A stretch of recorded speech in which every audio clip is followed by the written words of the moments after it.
კი, მაგრამ ფულის შოვნა მხოლოდ შენი მიზანი და ქალების მიზანი?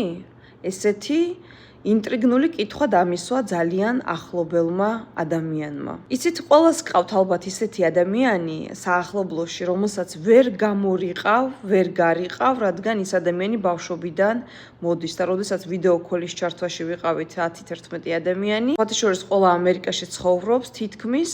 ამ ადამიანმა ესეთი კითხვა დაგვისვა ყველას და განსაკუთრებით მე.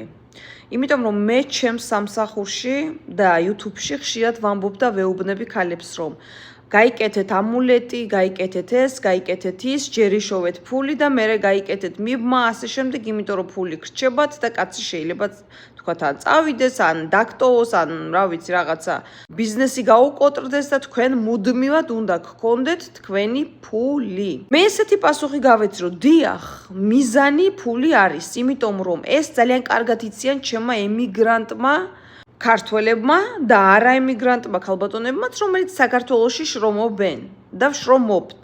ფული არის ის, რომ შვილს უყიდო ყველაფერი, რაც საჭიროა, წამლიდან დაწყებული ღმერთმა არავის დააჭიროს.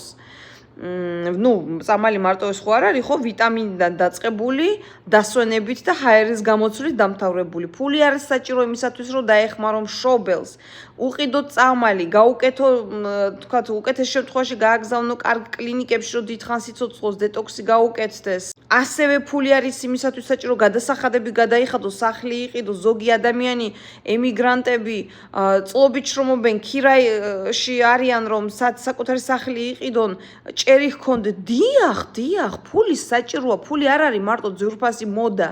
ფული საჭიროა ჩვენთვის, დიახ, იმიტომ რომ ფული არის სტაბილურობა. და მეც იგივე პასუხი გავეცი ამ ადამიანს, რომ მიზანი არ არის, დიახაც, დიდი მიზანია, იმიტომ რომ ფული გვაძლევს ვიყოთ ქალები დამოუკიდებლები. ვიყიდოთ ჩვენ რაც გვინდა, სახლი, მანქანა, საჭმელი, როგორი სასმელიც გვინდა, როგორი საჭმელიც გვინდა, ჩვენ შვილებს გაუკეთოთ ის, რაც ჩვენ გვინდა და არავიზე არ ვიყოთ დამოკიდებული. აი ეს არის ძალიან მნიშვნელოვანი და თუ თქვენს ქმარს, მეუღლეს, საყვარელს, ბოიფრენდს კიდე დამატებითად თანხას გაძლევთ და ეგეც უნდა იყოს, ჩემი თავი თქვენ გენაცვალოთ, მაგრამ ყოველთვის ქალს თავისი საკუთარი შემოსავალი უნდა ჰქონდეს. ესეთ შეკითხვას გვისმევს ისეთი ადამიანი, რომელსაც მშობლები ამერიკაში ყავს და ესე ვთქვათ, არ მუშაობს და არაფერს არ აკეთებს, მეგობრებო.